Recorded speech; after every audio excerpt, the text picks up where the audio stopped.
Welcome to the podcast. It's Matt and Dennis from Senior Taekwondo. This week we're talking about how we got started and what Senior Taekwondo is. We're circling back and talking about our origin story because a lot of you have been asking. What happened with me was when I joined the Asian Arts Center, I was 49 years old and I did Taekwondo for 18 years, and then I retired from my job and I moved away. So my school is here in Ohio. I moved to North Carolina. I was not really interested in finding a new school, but I did want to continue my training. So certainly I can train on my own, but part of the idea for the community in this case was establishing a way that we could keep in touch, that we could communicate with each other, not only by voice or by email, but also by video in real time. We could train together still. We could examine each other's forms and that sort of thing. But it also, in the process, began to educate us into a new way of practicing martial arts, which is by community, and the community via the internet and via the digital world. So that's kind of how the idea of our community evolved. And I just wanted to add that for me, as Dennis was retiring, working from here, it was a way for me to keep that relationship that we had, which was one of mentorship, where I learned so much from Dennis in a professional way, in the way of how to work with people and how to manage people and how to talk to people. And so that was really important to me, but I also wanted to have that relationship for the other adult students that we had at the time, and then that I knew would come over time. And the coolest thing is, now that we have this virtual dojo, this online community, it really has become about how we support each other.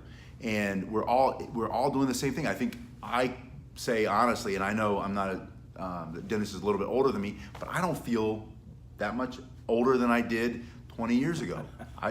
I think that the idea of getting older that I saw growing up, and that people slowed down and their body was kind of used up, and they didn't do a lot of the things that we're doing. And I feel like healthcare is better. We move in smarter ways. Exercise science is so much better. The way we train is smarter. As we age, physically age, I think we're getting younger in certain ways because we're learning so many new things with the internet and so much new information at our fingertips. I'm learning so much. I'm eating better, paying more attention to the proper nutrients and the things that I need as I age and continue to do specific types of exercises. And I think that's also one of the things that we want to do with Senior Taekwondo, is share those things. What are the things that I'm doing that can help somebody else? What are the things that you're doing that can help me? Because we're all learning from each other this way. To me, that's one of the coolest things that we've seen develop. But this idea that I just don't feel that much older, and I don't know how you feel about it. Well, I think that, first of all, the whole idea of community, and I think age, I've discovered that I used to think age was a state of mind, but I was corrected on that by a gentleman who was much older than me, who said, no, it's not a state of mind. It is a way of thinking.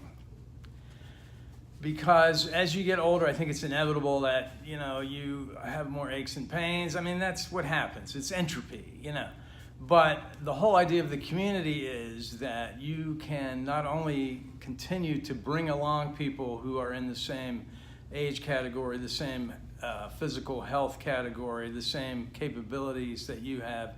You can bring them along, but you can also tap into the people who are, let's say, younger than you in years.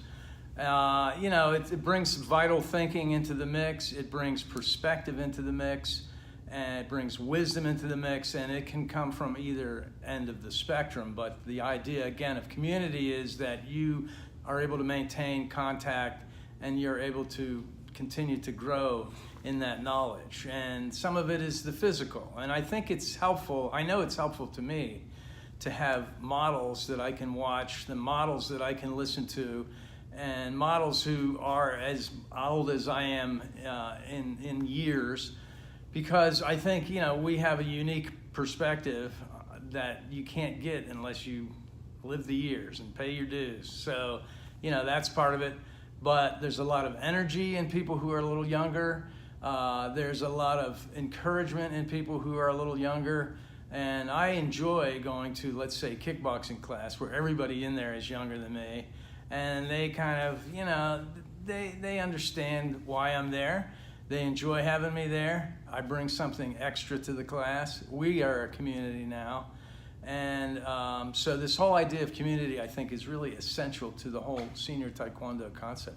You know, one thing that I'll throw in on that is, because you mentioned it, when you talk about other people in the group who can do this, and they might be the same age or a little bit older, and I like the idea, I've always lived by this idea that if somebody else can do it and they look even remotely a little bit like me, I can do it.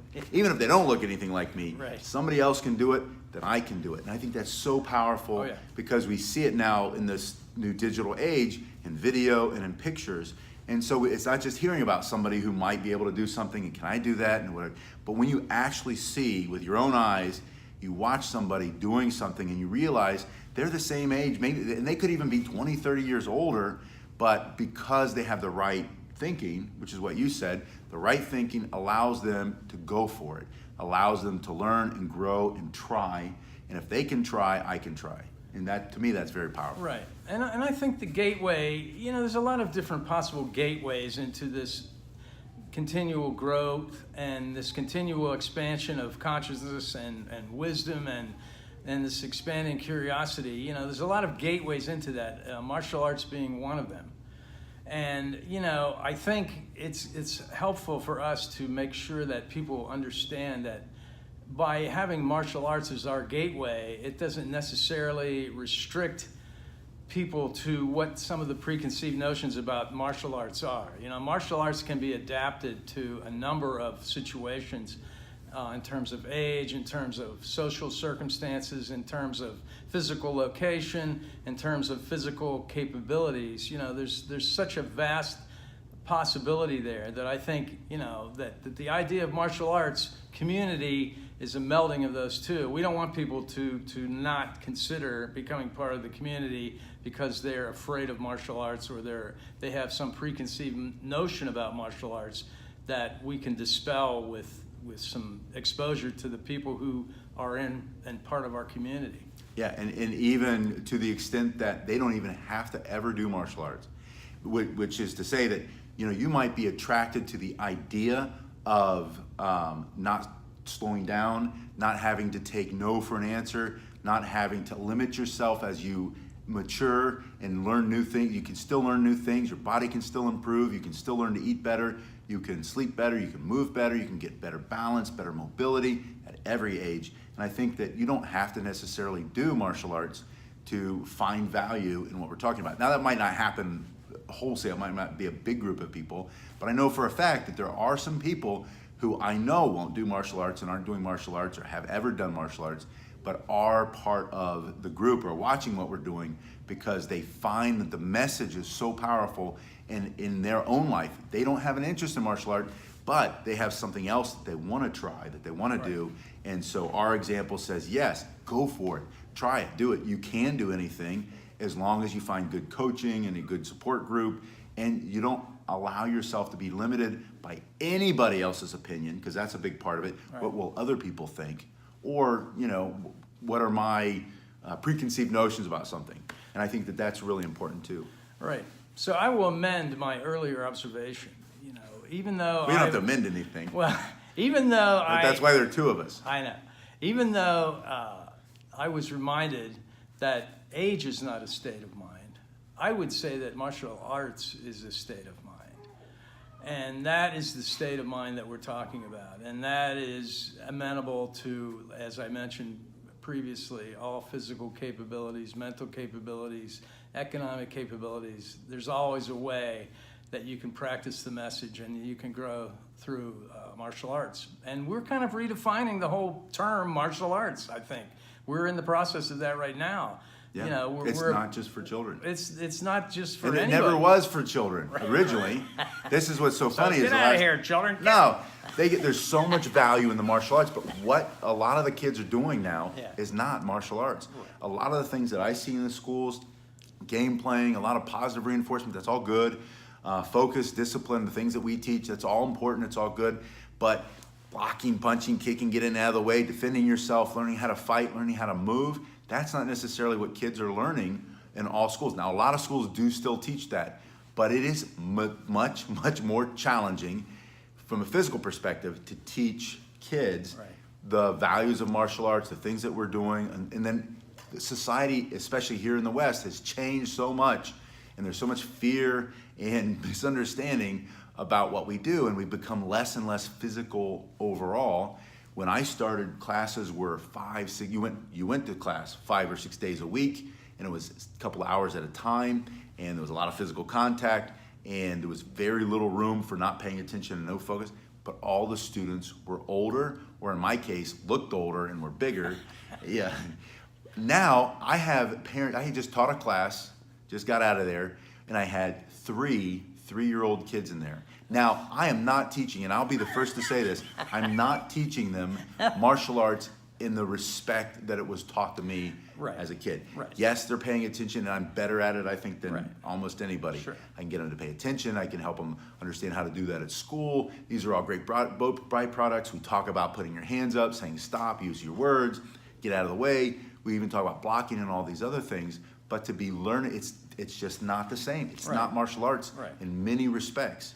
And now, I'm not going to debate here the value of it. And for our purposes, you know, they're not really ready for our community. They will certainly benefit from our community. They have their own.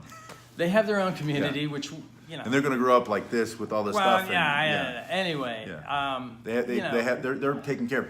This is for us. This is for This is for you. When you need to have a community, you need like-minded people. You need to see examples of other people doing the things that you know in the back of your head you can do it. You know in your heart you want to.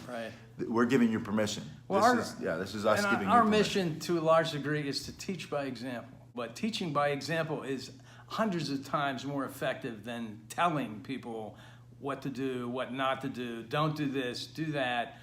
If you teach an example that they can see that you are acting and living the way that you are describing life to be, then I think that is so much more effective.